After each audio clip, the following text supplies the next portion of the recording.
Assalamualaikum students, hope you all are fine.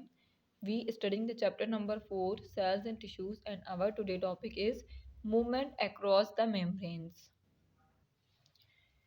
We study about the cell membrane, in which we study the cell membrane is a semi-permeable membrane which allows the different ions, salts and water to pass from one outside the cell to the inside the cell.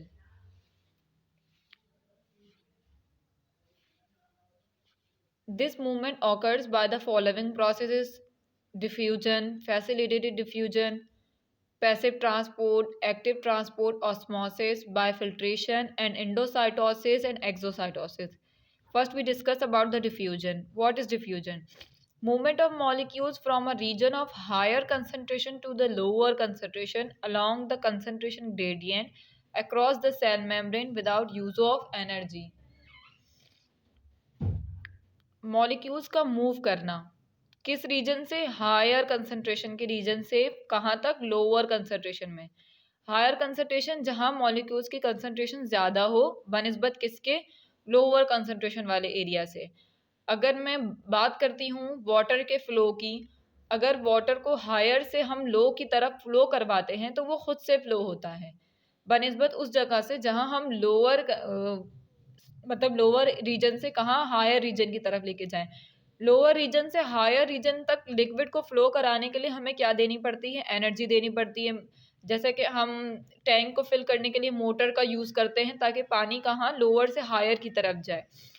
लेकिन diffusion हमारे पास कैसा process है जिसमें high concentration से molecules कहाँ move करें, lower concentration पर। Along a concentration gradient, water का बहाव या flow of water he concentration gradient कहलाता है। या आप बहाव के साथ जाएं या आप बहाव के खिलाफ जाएं तो ये हमारे पास क्या है, कंसंट्रेशन ग्रेडियंट। लेकिन डिफ्यूजन क्या है, बहाव के साथ यानी कि फ्लो करता है high concentration to lower concentration, इसलिए इसमें यूज ऑफ एनर्जी नहीं होती, हमें एनर्जी नहीं देनी पड़ती, वो खुद से मूव कर सकते हैं। तो डिफ्यूजन को हम पैसिव ट्रांसपोर्ट भी कह सकते हैं कि जिसमें एनर्जी की यूज़ ना हो। पैसिव ट्रांसपोर्ट ऐसा प्रोसेस होता है जिसमें हमें एनर्जी की नीड ना हो और मॉलिक्यूल्स खुद से फ्लो करें। हमने केमिस्ट्री में डिफ्यूजन को स्टडी किया था। हमने कहा था कि हम रूम में मौजूद हैं और हमने परफ्यूम स्प्रे किया है तो आहिस्ता आहिस्ता परफ्यूम के मॉलिक्यूल्स एयर के मॉलिक्यूल्स के साथ क्या होंगे, इंटरमिक्स होंगे और इस तरीके से पूरे कमरे में क्या हो जाएगी, खुशबू फैल जाएगी परफ्यूम की। लेकिन अगर हम बायोलॉजी में बात करते हैं तो ये प्रोसेस हो रहा है, लेकिन किससे किसके दरमियान हो रहा है, अक्रॉस द सेल मेम्ब्रेन। इसमें एक सेल मेम्ब्रेन मौजूद है। इसी तरीके से अगर मैं बात करती हूँ हमारे ब्लड सेल में, जब हम रेस्पिरेशन कर रहे होते हैं हमारे ब्लड सेल में कार्बन डाइऑक्साइड की जो कंसंट्रेशन होती है वो ज़्यादा होती है, जबकि जो वाटर हम ऑक्सीजन हमारे पास होता है वो कहाँ से, हमारे पास बाहर से आ रहा होता है। तो कार्बन डाइऑक्साइड कहाँ, ब्लड से बाहर की तरफ जा रहे होते तो वो अपने हाई कंसंट्रेशन से कहाँ जा रहे हैं, लो कंसंट्रेशन में। तो वो कौन सा प्रोसेस हो रहा है, डिफ्यूजन में। इसी तरीके से ऑक्सीजन हमारे ब्लड में क्या हो रहा है, हाई कंसंट्रेशन में हमारे ब्लड सेल्स में आ रहा है तो हाई से लो की तरफ आ रहा है। तो ये प्रोसेस जो हमारे पास रेस्पिरेशन का होता है वो डिफ्यूजन के तौर पर होता है। अभी जो हम बात कर रहे थे वो सिंपल डिफ्यूजन की बात कर रहे थे, जिसमें सिर्फ स्मॉल मॉलिक्यूल्स जो है क्या हो रहे थे, डिफ्यूज हो रहे थे across the cell membrane. Diffusion, simple diffusion से सिर्फ स्मॉल मॉलिक्यूल्स हो सकते हैं, तो बाकी के लार्ज मॉलिक्यूल्स कैसे डिफ्यूज होंगे। लार्ज मॉलिक्यूल को हम क्या देंगे, फैसिलिटी देंगे। फैसिलिटी देने का मतलब सहूलत देंगे कि वो किस तरीके से across the cell membrane move कर सकें। तो उस डिफ्यूजन को हम क्या कहेंगे, facilitated diffusion.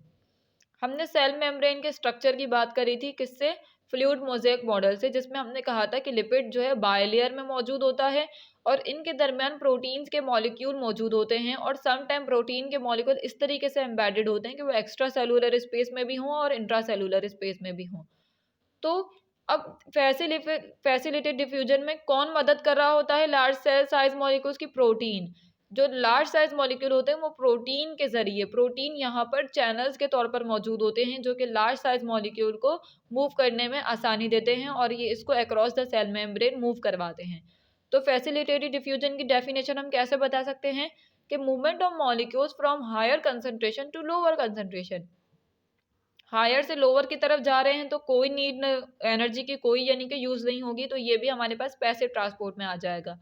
Along the concentration gradient, concentration gradient के साथ यानी कि बहाव के साथ हम जा रहे हैं along the cell membrane with the help of protein molecule. Protein molecule special channel के तौर पर यहाँ मौजूद होंगे जो लार्ज साइज मॉलिक्यूल को क्या करवाएंगे, मूव करवाएंगे। The rate of facilitated diffusion is higher than simple diffusion.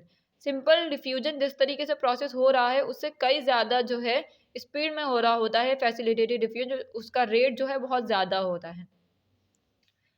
अब हम बात करते हैं ऑस्मोसिस की। जब ऑस्मोसिस की बात की जाए तो दिमाग में बात आनी चाहिए कि ये वाटर के मॉलिक्यूल्स की बात करेंगे। ऑस्मोसिस में हम क्या कहेंगे, मूवमेंट ऑफ वाटर मॉलिक्यूल्स, यानी कि मूवमेंट हो रही है किसकी, वाटर मॉलिक्यूल्स की, from an area of lesser solute concentration to higher solute concentration. अब हम बात करते हैं कि ये क्या है, मूवमेंट हो रही है हायर कंसंट्रेशन से लोअर कंसंट्रेशन की तरफ, लेकिन किसके कंसंट्रेशन में। मिसाल के तौर पर मैं 2 बीकर की बात करती हूँ। अब कंसंट्रेशन और डाइल्यूट की बात की जा रही है यहाँ पे, दोनों में वाटर मॉलिक्यूल्स बिल्कुल सेम है।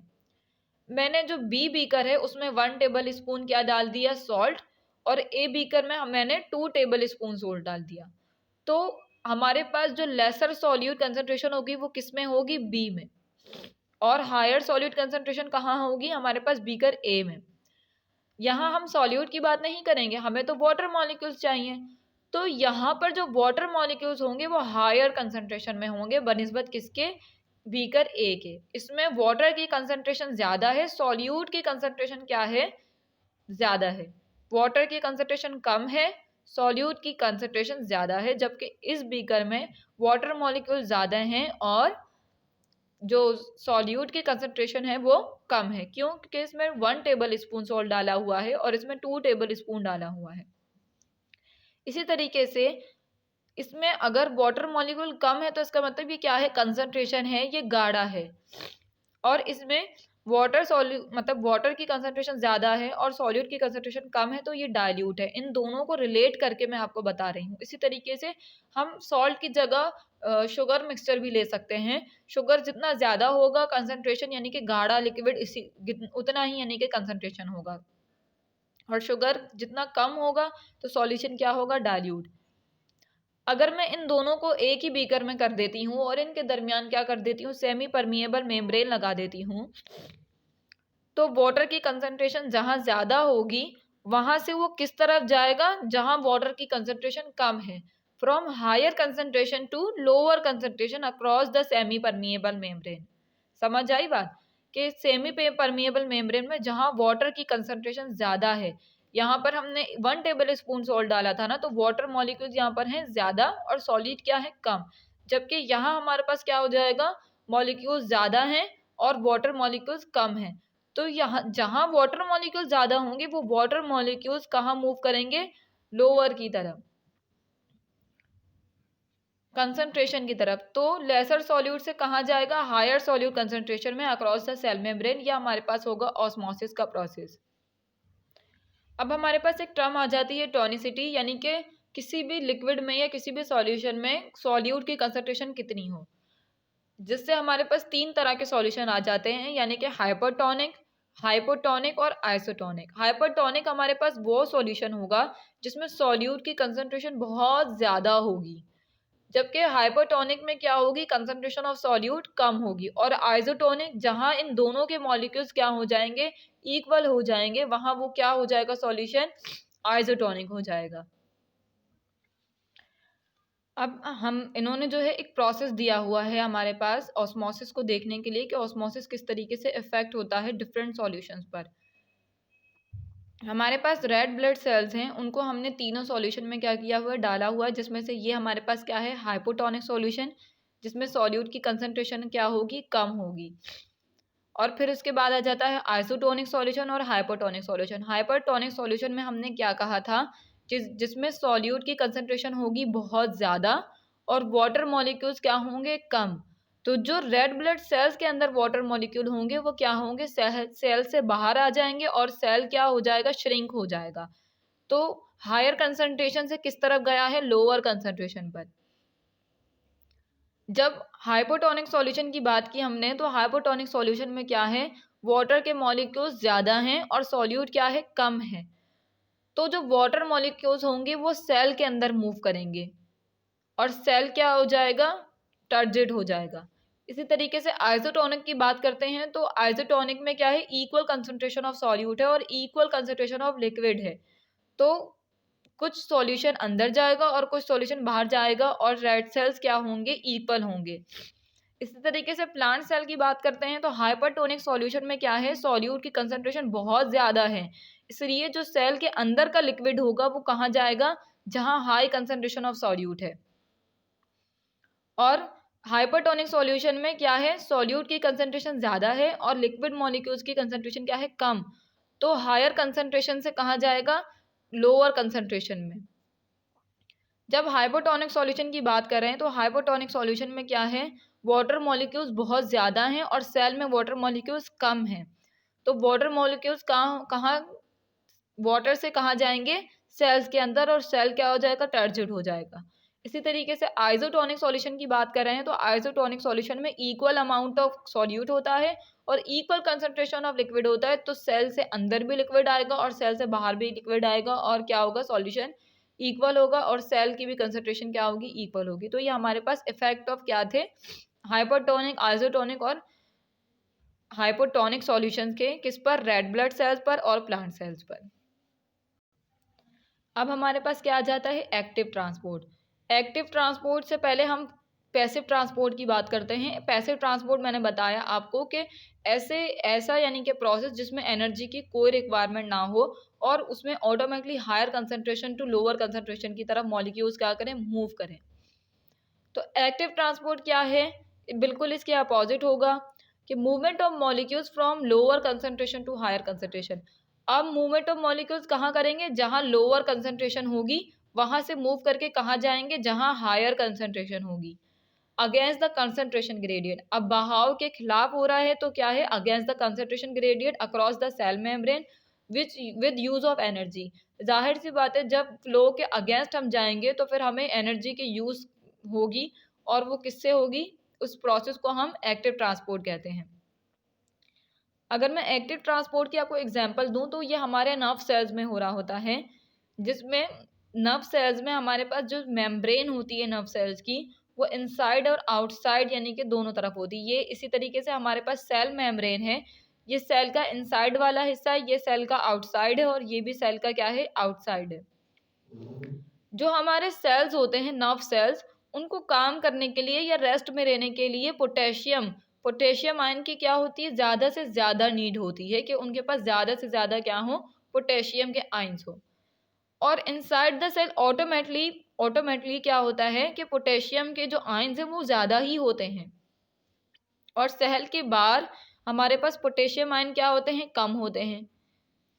इसी तरीके से अगर मैं सोडियम आयन्स की बात करूं तो सोडियम आयन क्या होते हैं, सेल में इनसाइड भी कम होते हैं और बाहर क्या होते हैं, ज़्यादा होते हैं। इसी तरीके से हमारे नर्व सेल्स को क्या नीड है, पोटेशियम की। तो ये पोटेशियम जो बाहर है, जो कम है, उसको अंदर की तरफ ले जाना जहाँ ऑलरेडी ज़्यादा पोटेशियम है। तो लो कंसंट्रेशन से किस तरफ जा रहे हैं, हाई कंसंट्रेशन की तरफ। अब सोडियम जो है अंदर कम है और बाहर ज़्यादा है, और तो कम से उसको कहाँ लेंगे, बाहर ले आएंगे। तो इस कंसंट्रेशन को क्या कर रहे होते हैं, रेगुलेट करवाने के लिए या मूवमेंट ऑफ मॉलिक्यूल्स किसमें, मूवमेंट ऑफ आयंस करवाने के लिए जो है हमें इस यहाँ जो है पंप मौजूद होता है। इसको हम क्या कह रहे होते हैं, सोडियम पोटेशियम एटीपेस पंप। ये ऐसी एनर्जी प्रोवाइड करता है यानी कि एटीपी प्रोवाइड करता है कि पोटेशियम आयंस को कहाँ मूव कराया जा सके, अंदर की तरफ, जहाँ ऑलरेडी पोटेशियम कहाँ ज़्यादा कंसंट्रेशन में मौजूद होता है। तो लो कंसंट्रेशन से हाई कंसंट्रेशन में उसको क्या करता है, एक धक्का दिया जाता है ताकि वो अंदर मूव हो और क्या हो। इस तरीके से जब पोटेशियम और सोडियम मूवमेंट शो कर रहे होते हैं तो हमारे पास नर्व इम्पल्सेस काम करती हैं। जैसे हम हमारा बॉडी किसी गर्म या ठंडी चीज़ को टच करता है तो हमें फील होता है, वो फ़ौरन मैसेज कहाँ जाता है, ब्रेन में। वो तो किस वजह से होता है, सोडियम और पोटेशियम की मूवमेंट की वजह से। जब आउटसाइड द सेल पोटेशियम को और सोडियम जो कि मौजूद होता है, पोटेशियम को मज़ीद और इनसाइड द सेल वहाँ ले जाया जा सके जहाँ उसकी कंसंट्रेशन ऑलरेडी हाई होती है। वो क्या काम, वो किसकी मदद से होता है, एटीपेस पंप की वजह से, कि पोटेशियम को किस तरीके से अंदर ले जाया जाता है। ये एनर्जी प्रोड्यूस करता है जो इसको अंदर की तरफ धक्का दे देता है और नर्व इम्पल्सेस हमारी काम करती हैं। तो ये हमारे पास किसकी एग्जाम्पल है, एक्टिव ट्रांसपोर्ट की, जिसमें हमने मूवमेंट ऑफ पोटेशियम करवाया है कहाँ, आउटसाइड द सेल से इनसाइड द सेल में, जहाँ उसकी कंसंट्रेशन पहले से हाई थी। तो movement of molecules from lower concentration to higher concentration against the concentration gradient with the help of energy, जो कि क्या प्रोवाइड कर रहा होता है, एटीपी पंप प्रोवाइड एनर्जी कर रहा होता है। इसी तरीके से जो सोडियम के मॉलिक्यूल्स अंदर कम मौजूद होते हैं उनको कहाँ, आउटसाइड द सेल निकालने के लिए भी एनर्जी देनी पड़ती है, और वो एनर्जी कहाँ से मिल रही होती है हमें, एटीपेस पंप से। तो ये हमारे पास है एक्टिव ट्रांसपोर्ट। इसके बाद हमारे पास क्या आ जाता है, एंडोसाइटोसिस और एक्सोसाइटोसिस। एंडोसाइटोसिस और एक्सोसाइटोसिस क्या है, एंडोसाइटोसिस यानी कि सेल के अंदर मूवमेंट होना, और एक्सोसाइटोसिस यानी कि मॉलिक्यूल्स या मटेरियल का सेल से बाहर आना। पहले हम एंडोसाइटोसिस की बात कर लेते हैं। एंडोसाइटोसिस की डेफिनेशन हमारे पास क्या होगी, intake of bulky material by infolding of cell membrane. Bulky material यानी कि अगर मैं बात करूं, पहले हम किसकी मॉलिक्यूल्स की बात कर रहे थे, वाटर के मॉलिक्यूल्स, छोटे छोटे मॉलिक्यूल्स, वो क्या थे, मॉलिक्यूल्स। लेकिन अगर मैं एक ड्रॉपलेट की बात कर देती हूँ तो ये क्या होगा, हमारे पास एक बल्की मटेरियल होगा, यानी कि एक पार्टिकल होगा। ड्रॉपलेट ऑफ वाटर और मॉलिक्यूल में बहुत डिफरेंस होता है। बहुत से मॉलिक्यूल्स मिलके क्या बना रहे होते हैं, वाटर का एक ड्रॉपलेट बना रहे होते हैं। अगर मैं बात करती हूँ तो ड्रॉपलेट ऑफ वाटर को क्या, सेल के अंदर ले जाने के लिए सेल मेम्ब्रेन खुद को क्या कर देता है, फोल्ड कर देता है। तो ऐसी ऐसी मूवमेंट जिससे सेल की मेम्ब्रेन क्या हो, फोल्ड हो, इनटेक करने के लिए, उस प्रोसेस को हम एंडोसाइटोसिस कह रहे होते हैं। एंडोसाइटोसिस हमारे पास दो तरह की होती है, एक में हम सेलुलर ईटिंग कह रहे होते हैं, और दूसरा हमारे पास है सेलुलर ड्रिंकिंग। ड्रिंकिंग यानी कि हम लिक्विड को ड्रिंक करते हैं, और ईट यानी कि हम सॉलिड मटेरियल को ईट करते हैं। जब हम सॉलिड मटेरियल को ईट कर रहे होते हैं तो उसको फेगोसाइटोसिस कहते हैं, और जब लिक्विड मटेरियल को सेल मेम्ब्रेन क्या कर रही होती है, ड्रिंक कर रही होती है, तो इसे पिनोसाइटोसिस कैसे कह सकते हैं। अब हम देखते हैं कि ये मैकेनिज्म किस तरीके से होता है। मिसाल के तौर पर ये सेल मेम्ब्रेन है और इसके पास क्या होता है, एक बल्की मटेरियल आता है। तो सेल मेम्ब्रेन अपने आप को अंदर क्या करता है, फोल्ड कर देता है, ताकि ये बल्की मटेरियल क्या हो, अंदर की तरफ आ जाए। जैसे जैसे ये बल्की मटेरियल अंदर की तरफ आता है तो बाहर से क्या हो जाती है, सेल मेम्ब्रेन बंद हो जाती है। अब सेल मेम्ब्रेन ने जब खुद को फोल्ड किया तो सेल मेम्ब्रेन क्या हुआ, रिडक्शन हुई सेल मेम्ब्रेन में, सेल मेम्ब्रेन रिड्यूस हुआ। तो एंडोसाइटोसिस में सेल मेम्ब्रेन क्या हो जाती है, रिड्यूस हो जाती है, और बल्की मटेरियल क्या होता है, अंदर की तरफ आ जाता है। अब दूसरा हमारे पास है एक्सोसाइटोसिस। एक्सोसाइटोसिस क्या है, एक्सपोर्ट बल्की मटेरियल, या वो बल्की मटेरियल को एक्सपोर्ट करना होता है। वो बल्की मटेरियल कुछ भी हो सकता है, मिसाल के तौर पर वो सेल का वेस्ट हो सकता है। तो हमने कहा था कि जब मूवमेंट होती है मटेरियल्स की या मॉलिक्यूल्स की बाहर की तरफ, तो उस पर एक मेम्ब्रेन चढ़ जाती है जिसको हम वेसिकल का नाम दे रहे होते हैं। तो इस तरीके से इस बल्की मटेरियल पर क्या होती है, एक मेम्ब्रेन चढ़ी हुई होती है। तो जब ये सेल मेम्ब्रेन के पास आता है तो सेल मेम्ब्रेन क्या करता है, उस बल्की मटेरियल के मेम्ब्रेन के साथ अटैच हो जाता है, और वो बल्की मटेरियल कहाँ, सेल से बाहर आ जाता है। तो एक्सोसाइटोसिस में क्या हुआ, हमारे पास मजीद एक और मेम्ब्रेन आ गई सेल मेम्ब्रेन के अंदर, यानी कि सेल मेम्ब्रेन का साइज क्या हो गया, इंक्रीज हो गया।